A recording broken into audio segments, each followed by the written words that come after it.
How's it going, ladies and gentlemen? I have something top tier for you today, something spectacular. It's ByuN versus Stats, a face-off between the current GSL champion and the former GSL champion.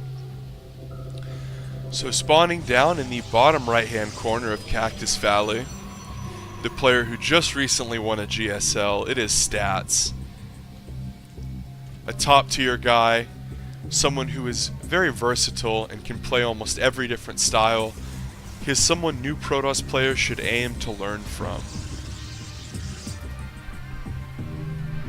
His opponent, the former GSL champion, the guy that won a GSL heavily using the tank evac, it is none other than the puppy Terran ByuN, currently down a game to his Protoss opponent. Both of these players are very good. Both of them usually favor macro styles, although once again both of them are capable of doing cheeses. This is what happens when you take two top tier Korean pro gamers. Usually a top tier Korean pro gamer is able to do a little bit of every style, like the truly top tier upper echelon guys.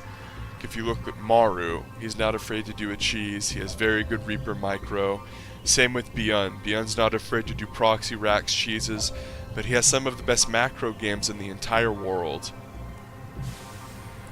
Innovation is a little bit more hesitant to do cheeses because his macro is literally the best.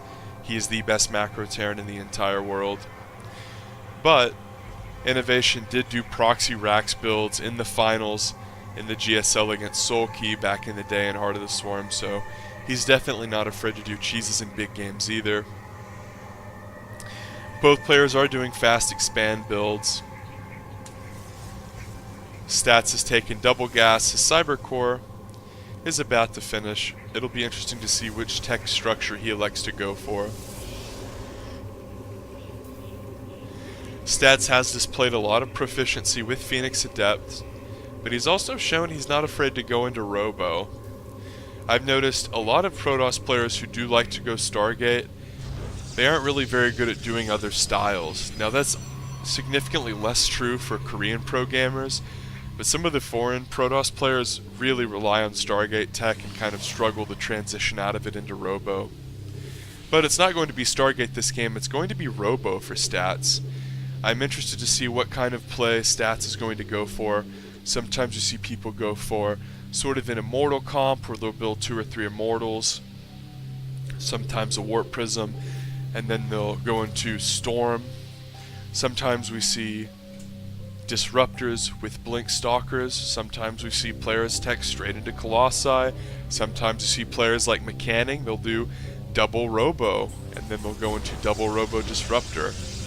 Stats is going to throw down 2 gateways and get an OBS right out the gate, and a Reaper's going to come in and see this, so ByuN knows it's Robo. Notice he runs in at around 310. Newbie Terran players, you should be taking little mental notes. Send your Reaper in around 310. Now it's extremely important to know what your Protoss opponent is going for tech-wise, because if this is a Stargate and not a Robo, because that is a huge deviation in this matchup, what the first tech structure is. If it's a Stargate, Terran really has to be careful. They have to probably go for turrets, maybe leave their mine in their mineral line until they do a push out or get more units to defend. ByuN's doing a build that is very common right now on the Korean server for Terran versus Protoss. It is the 1-1-1 with fast expand, mine drop. We saw TY versus Neeb on my channel a few days ago. Make sure to check out those games if you like TVP. Go for this build. TY did a variation where he got a second Widow mine and ran it in the natural mineral line as he was dropping the main, but ByuN is probably just going to leave it in the middle of the map here. So ByuN is going to try a little bit of a mine drop here. The army is there, Stats is fine. Let's just look at Stats' vision for a second. He has an observer, he's seeing what ByuN has. This is very valuable. Scouting your opponent in StarCraft 2 is really invaluable. That is to say that you can't get enough of it. You should constantly be doing it. It's huge. You have to know what composition your opponent is going for. You need to know what they're doing. It is a fault of many new players. Sometimes they'll post replays on forums and say, well, what am I doing wrong? And it's like, well, You didn't scout your opponent, you were just kind of doing your own thing. Widowmine being burrowed here, so ByuN's trying to be aggressive. A Colossus, I should say, is being pushed out here, chronoed out, and boom. Oh, that is an absolutely disgusting Widowmine hit. That is so bad, absolutely horrific for the Terran. The Benedict Arnold of Widowmines, as it killed one measly probe, did an insane amount of damage to every Marine, got them all into the deep red, and made it where Stats could very easily clean it up. And to make matters worse, the Colossus pops right out, and that really is the golden ticket for Stats, because now he can take his third.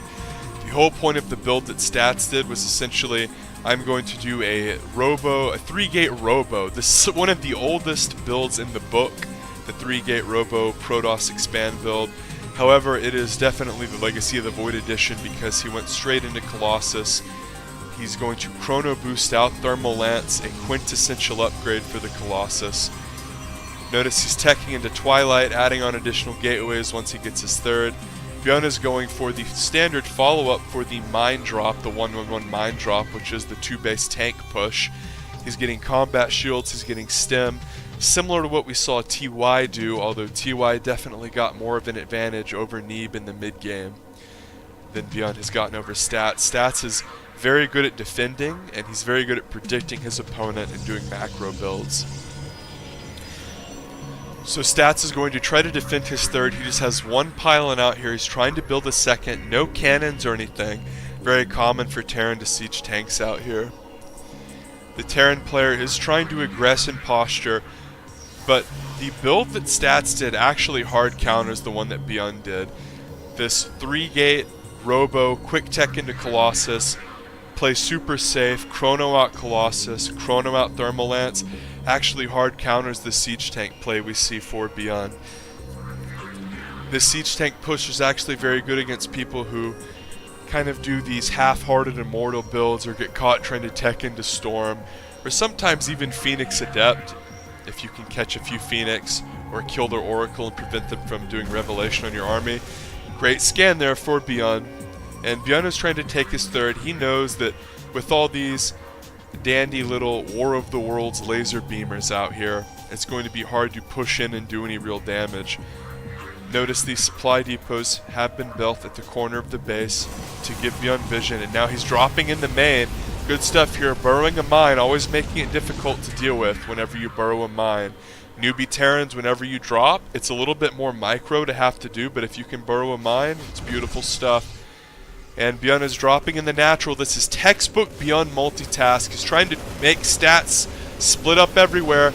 2 siege tanks being sieged, but as it stands, 2 Colossi are going to stomp out this army because, quite honestly, Stats has a very good macro game, and he's able to churn out a lot of units. And look at this. Everywhere ByuN drops, there is just a plethora of stuff. He can do a little bit of damage, pick off 1 unit, but whenever he plays foreign programmers and plays the style, as we see a very low medevac actually, ByuN is able to do damage and do a little bit of damage, pick up, get away, come back, do a little bit of damage, and as you see, he might get a little bit of damage done himself as he drops, almost loses a lot of stuff there, and he's forced to drop and stem and run away. But against a top-tier Korean player, a GSL winner like Stats, it is so difficult to do damage with drops, and especially when Stats went for a safe macro build and ByuN went for a push build. Stats, of course, took a third base earlier than ByuN and took an advantage because of it. Notice he has a worker lead. And due to Stats' build, he's been accumulating good units all game, as we see some Adept harassment going on in the main. And the Adepts go into the naturals. A lot's going on here as we see Colossi attack too. Adepts are attacking the Colossus. Or Marines, excuse me. We can see just havoc absolutely being wreaked in the main and natural. And as it stands, ByuN is not in a good position. He's lost a lot of workers. Pulling workers is the Puppy Terran. And suddenly everything kind of happened at once as Adepts were attacking.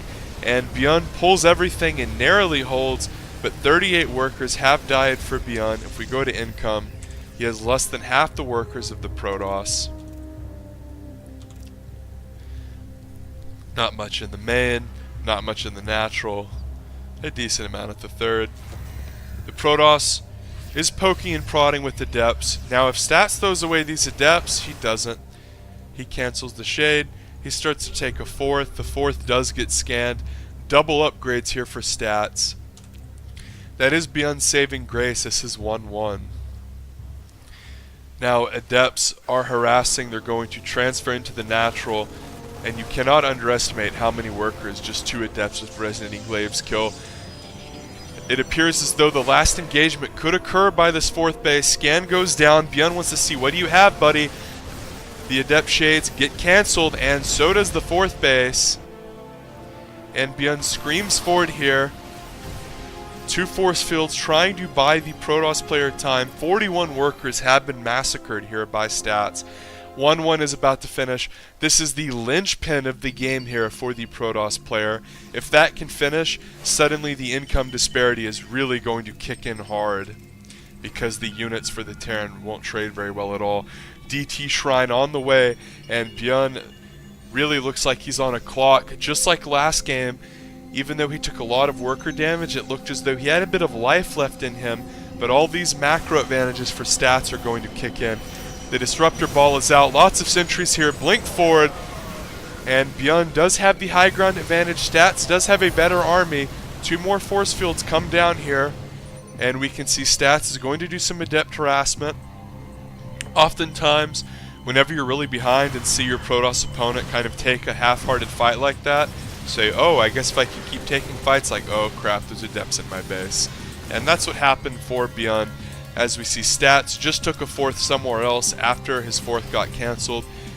ByuN does multitask very well, so I imagine he's going to try to claw his way back into the game with drops. He's also one of these guys, kind of like Marine King, that knows he can come back into games with drops, so he doesn't really leave unless he's obviously dead or has to leave.